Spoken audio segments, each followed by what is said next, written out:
Welcome to Kenton's videos. Enjoy the video. You start by confirming essentials. Update your Xbox, install the YouTube app, and sign into the account you'll upload to. Once done, open Settings Preferences Capture and choose Clip Length and Background Recording Quality. This prepares local saves. If you want long, lossless footage, choose a capture card.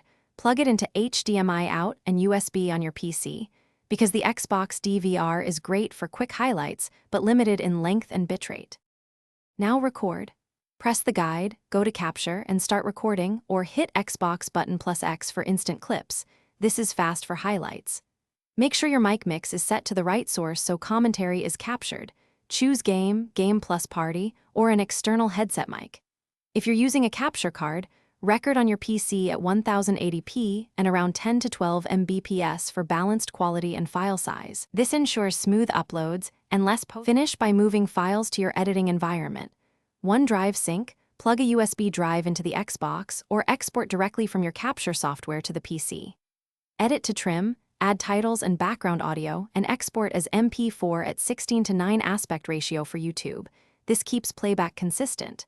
Then upload through YouTube Studio, add description and tags, and publish. If uploads stall, check your codec, file size limits, and network, restart router and Thanks for watching. Consider subscribing if we helped you.